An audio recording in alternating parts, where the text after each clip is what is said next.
Today I read you the sequel to Say Cheese and Die, Say Cheese and Die Again by our side. Okay. And if you're new to my channel, make sure you like, subscribe, share, comment below, and click on the notification bell. Alright, now let's get started. Say Cheese and Die Again. Chapter 1. Greg Banks. A shiver ran down the back of my neck as Mr. Sore, weird name, okay, called my name. I had been slumping low in my seat in the last row of the classroom. I tried to hide behind Brian Webb, a big gorilla of a kid who sits in front of me, and I folded my hands and prayed that Mr. Sore wouldn't call on me to give my report next. Greg Banks, he called. I felt another cold shiver. Then my legs started to shake as I climbed to my feet. Then my throat tightened until I could barely breathe. I hate giving reports in front of the whole class, especially when I haven't had much time to practice, especially when we're not allowed to have notes, especially when half of our grade in English depend on how we do on this report.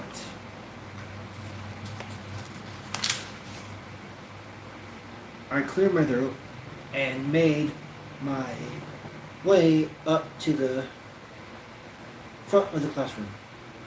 I was halfway there when Donnie Green stuck his big white sneaker into the aisle and tripped me. I stumbled but didn't fall. The whole class exploded after. Anyway, Mr. Sore frowned at Donnie. Donnie, do you have to trip every person who walks by you? He demanded. Yes, Donnie replied it with a straight face. And once again, the whole class burst out laughing. Everyone thinks Donnie is a riot. Everyone but Mr. Sore. Sorry, I cannot pronounce his name right. Mr. Sore doesn't think anyone is funny. That's why we call him. That's why we call him Sorball Sore. He probably wouldn't think that wasn't funny. That wasn't. I cannot read today. He probably wouldn't think that was funny either. Mr. Sore is tall, thin, and nearly bald. He never kids around. He never smiles. His mouth is always puckered, as if he's just bitten into a lemon. Sorball Sore. He's sort of a legend at Pitts Landing Middle School. Everyone tries not to get him. Everyone tries not to get him. My best friends Michael, Bart, and Sherry were lucky. They're in Miss Folsom class. Okay, I can't pronounce that. I was the only one who got stuck with Sorball. I stepped up beside his desk and cleared my throat again. I wonder if everyone could see my knees shaking. My face felt burning hot. My hands were cold as ice. Does everyone get this nervous when they stand in front of the class? Mr. Sore folded his pale, skinny hands on his desk and cracked his knuckles. Okay, Greg, let's hear your true story, he said.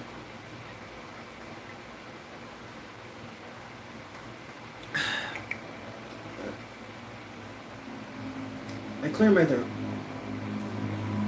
from the thousandth time. I took a deep breath. Then I started to tell the story of what happened to my friends and me last summer. I was hanging out with my friends, Bird, Michael, Sherry, Bird, Michael, and Sherry. We had nothing to do, and we were kind of bored. So we dared each other to do something exciting. We dared each other to sneak into the Kaufman house. Mr. Sauer raised a hand to interrupt me. Um, he frowned. He frowned his sour frown. What's the Kaufman house? It's a haunted house, Donnie Green called out. It's where Donnie lives, Brian Webb mumbled, loud enough for everyone to hear. It got a big laugh. Mr. Sauer raised both hands for quiet and gave everyone the limits machine. It's a deserted old house in my neighborhood, I told him. We went inside, down the basement, and we found an old camera. And that's what my true story is about.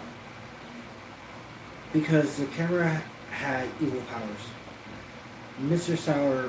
Soar groaned and rolled his eyes. Some kids laughed, but I took a deep breath. But I took another deep breath. And continued my story. It was an instant camera. The picture popped right out. But it was never the picture he snapped. It always showed something terrible happening. I took the old camera home. I snapped a photo of my dad's new station wagon. The photo slid out. In the photo, the station wagon was totaled, completely wrecked. And then a few days later, my dad was in a terrible accident. The photo came true. I glanced around the room to see how my story was going over. A few kids were laughing. Others were staring at me hard, trying to decide if I was for real. Brian Webb tried to make me lose it. He stuck his two pointer fingers into his nostrils and twirled it around them. He thinks he's funny, but he's just gross. I took a shots of my friend Bird, Arthur. I continue. At the Little League game, Bird smiled, posed for the camera, but the photo showed him lying unconscious on the ground. Then a few minutes later, a kid hit a line drive. It smacked Bird in the head, and Bird fell unconscious on the ground, just like in the photo. I heard some nervous giggles from the back of the room. I glanced up to see puzzled expression a lot on the faces. Brian still had his fingers in his nose. Ugh. I turned away. No way I was going to laugh at that. Mr. Soar had his elbow on his desk, and his round bald head buried in his hands. His face was hidden, so I could tell So I couldn't tell if he liked my report or not. Then something even scary happened. I continue. I brought the camera to Sherry Walker's birthday party. I snapped Sherry's picture standing next to the tree. When the photo popped out, it showed the tree, but not Sherry. It was like she was invisible, or something. And then a few minutes later, she disappeared. A few kids gasped, some other laughed. Mr. Sore still had his face buried in his hands. A couple days later, Sherry came back. I told him, but now we were too frightened to keep the camera. So we took it back to the Kaufman house. And we met the strange guy dressed all black. He was the inventor of the camera. He told us that the camera had a curse on it, and to my surprise, Mr. Sword jumped to his feet. That will be enough, he snapped. Excuse me? I wasn't sure I heard him correctly. The room went silent. Mr. Sword shook his head, not shook his head. Then he narrowed his watery brown eyes on me. Greg, he said, I have some very bad news for you. Chapter 2.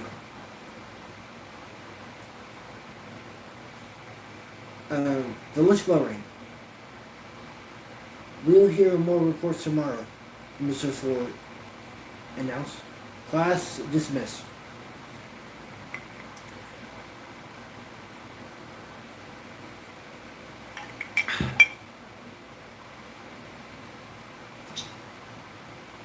Chairs scraped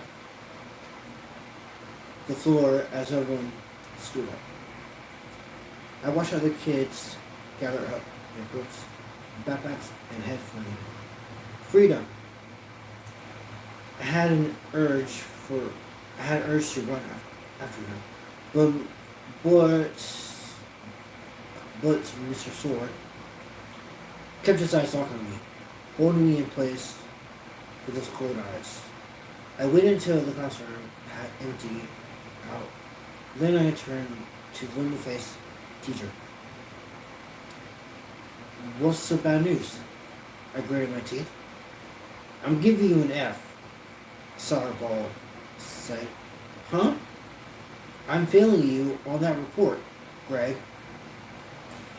I felt my knees give.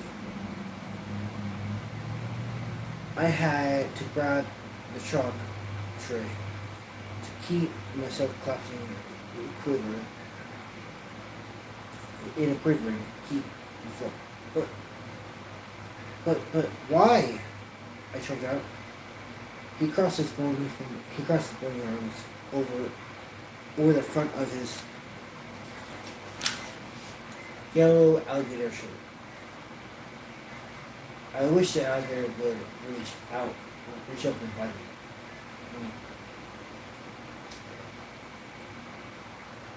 You didn't do your assignment, he said. But I still ripped the chalk tray. My legs were shaking too hard to stand up. Greg, you were supposed to share a true story, Mr. Sword scolded. Instead, you came in here with that wild tale. It was completely silly. I don't know what you were thinking. But it's true, I will. The camera. He waved a hand in my face. Silly. Here, do it. You came in here with a wild, silly story. Something you probably read in a comic book.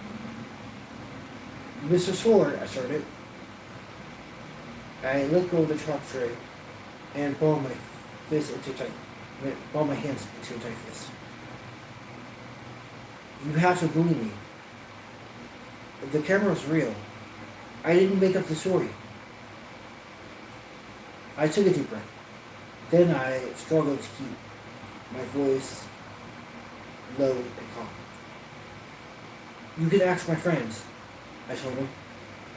They're in Miss Folsom's class. They'll tell you it's really happened.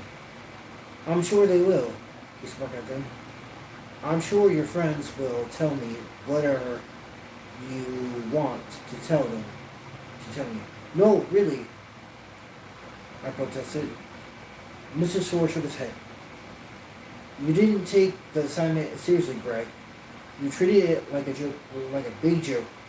So I had to give you an F. I raised my fist and let out a loud groan. Greg, get control.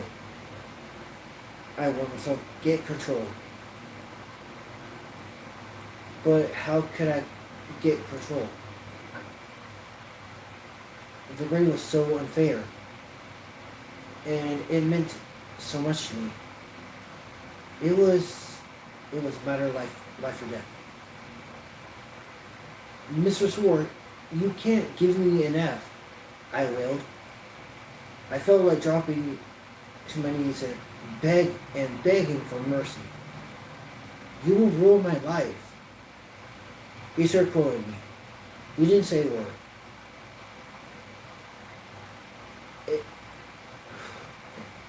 If I don't get better grades, I can't visit my cousins this summer, I explained. You see, my cousins live near Yosemite, I can't pronounce it, in California. And my parents said, if I get a better grade in your English class, I can spend the summer with them. He didn't move. His cold front didn't budge. His eyes twinkled. If you give me an F, I'll be stuck all summer in Pitt's Landing, I cried. Finally, Mr. Sword moved, and an unpleasant smile spread over his face. His red brown eyes flashed. Then you have plenty of time to make up more crazy scores, he said. He turned away from me, started scribbling notes in his black gray book. Mr. Sword, please, I begged. You've got to believe me. My story is true. I didn't make it up. He raised his eyes on the grade. Okay, prove it. My mouth dropped open. Huh? Bring it in the camera, he said. Bring it in. And prove that it's evil. Prove that your story is true. Or else I have to fail you. I stared at him, studying his face. Was he serious? He stared back a moment, daring me with his eyes. Then he shooed me away with both hands. Go to lunch, Greg. Maybe next time you'll take your assignment take my assignment seriously.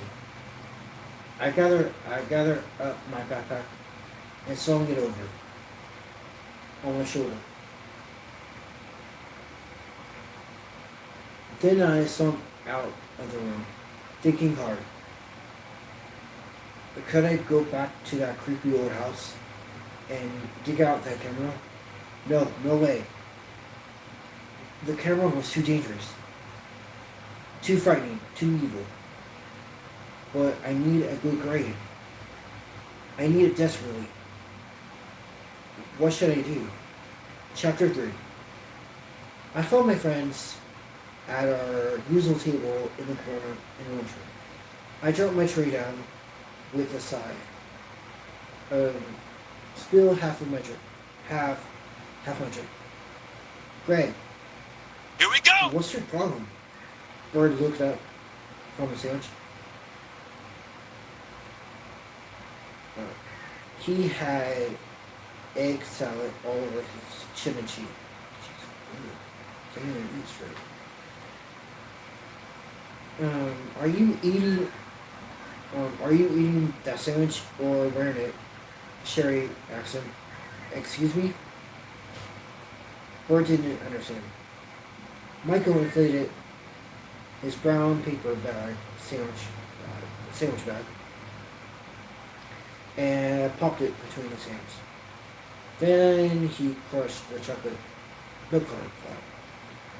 He always gulped his milk down first. Then, then crushes the cart too.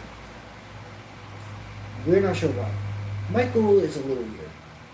I dropped into my chair. I didn't start to eat. I didn't even look at my food tray. I just stared at the wall until the tiles became green blurred. What's your problem? Bird repeated. Now he had egg salad on his forehead too. What the heck? Like, who eats their egg salad like long really? You know, he has egg salad over his cheek, his chin, face, with cheeks and forehead, all face. Who eats like that? Shit. Okay. Had egg salad on his forehead too. I don't know how he does it. Bird's real name is Doug Arthur. But he looks so much like a bird. Everyone calls him Bird.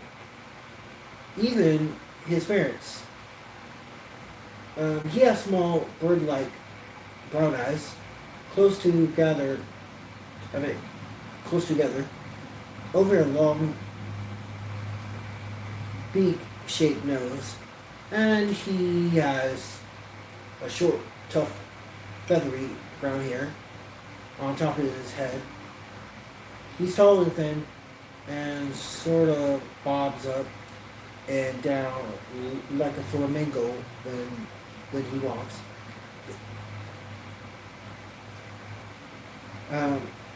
Michael poked a finger in the sandwich.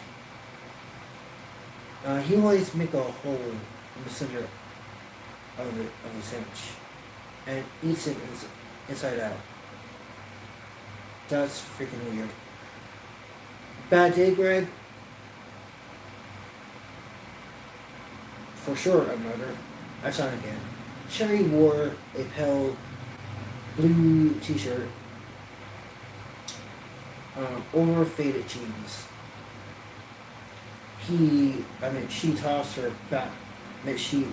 back her black hair. She was busy peeling bright red pepperoni off her pizza slice.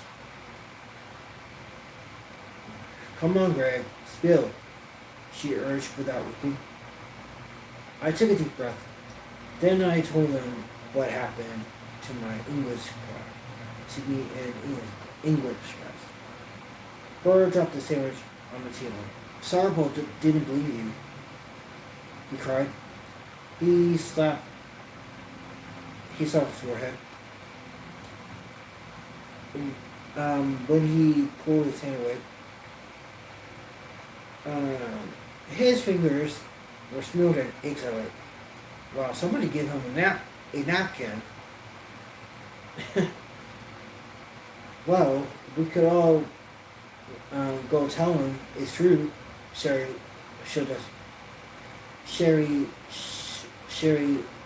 suggested.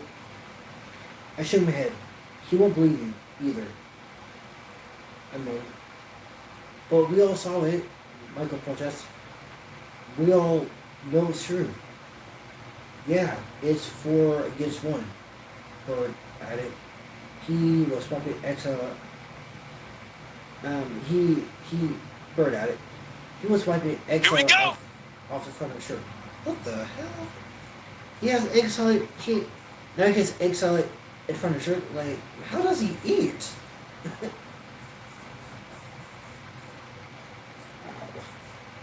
He won't.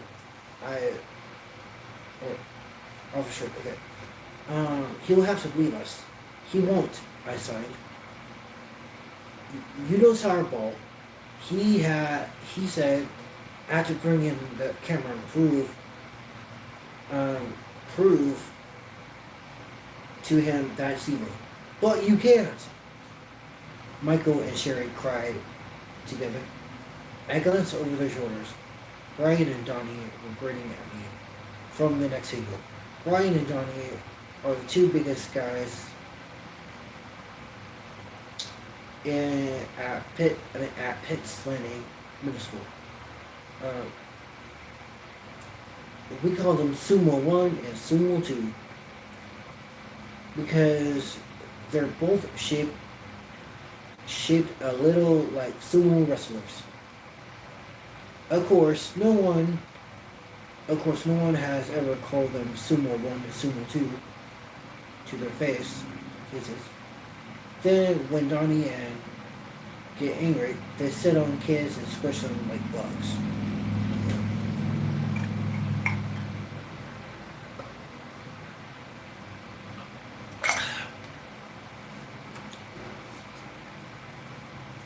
And now they have followed me from Mr. Swords class, and were grinning at me from the next table.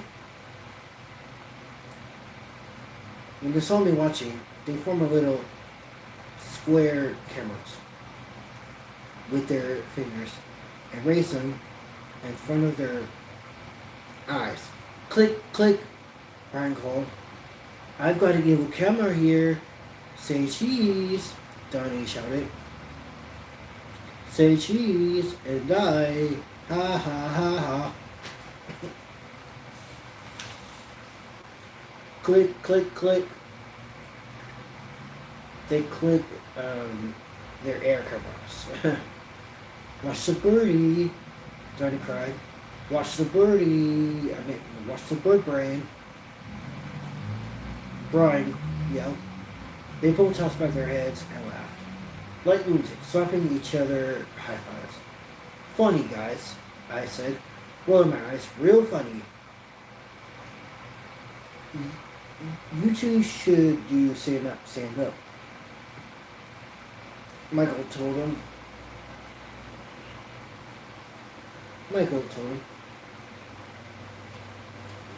You should stand up in the corner. No one laughed. No one ever laughs at Michael's jokes. His jokes are never funny. In fact, they were embarrassing. They are embarrassing. Michael has short red hair, blue eyes, and a face full of freckles. He isn't exactly fat, but no one would ever call him skinny.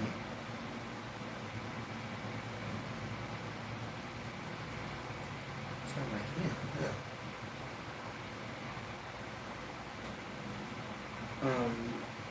One is he's going to surprise us and make a joke that isn't totally lame.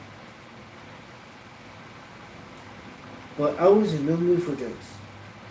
Anyway, my summer was about to be ruined. My three friends all had plans to go away. No way I want to be left alone in Pitt's Landing with nothing to do for 3 months. If I had to bring that camera to prove to Mr. Sword that I was telling the truth, I'd do it. Sherry must have read my thought. She reached across the table and grabbed my arm. Greg, you can't, she said. That camera is too dangerous. Bird agreed. I'm not going back to that weird house, he said, shaking his head. Never again. Hey, what about your brother? Michael asked. Me? I turned in confused. What about my brother? Isn't he working at a camera store? Michael demanded. I nodded. My older brother Terry was working at Kramer's photo store after school. Yeah, he's at Kramer's He works in development lab. So what? Maybe maybe Terry could borrow an old camera from the store. Michael suggested. You can bring it in and tell Mr. Sword it's the evil camera. Just one problem, I told Michael. I have to prove the camera is evil. How do I do that? Michael thought about it and thought, it won't work, I sighed. We have to get the real camera. I glanced around the table. Who will go with me? No one answered. Burr concentrated on getting the egg salad Burr concentrated on getting the egg salad out from under his fingernails. Ew. Sherry twisted a lock of her black hair around one finger. Michael stared at the floor. Don't volunteer at once, I crumbled. They still didn't move. I just needed the camera for one day, I added. Then we'll return it and never take it out again. No one replied. Bird raised his beady blue eyes to the ceiling, started to whistle to himself. I sneered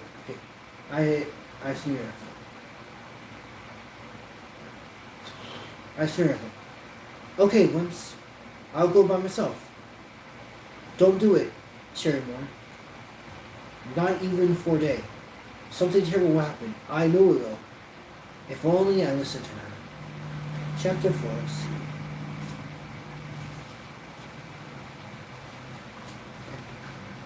Chapter 4.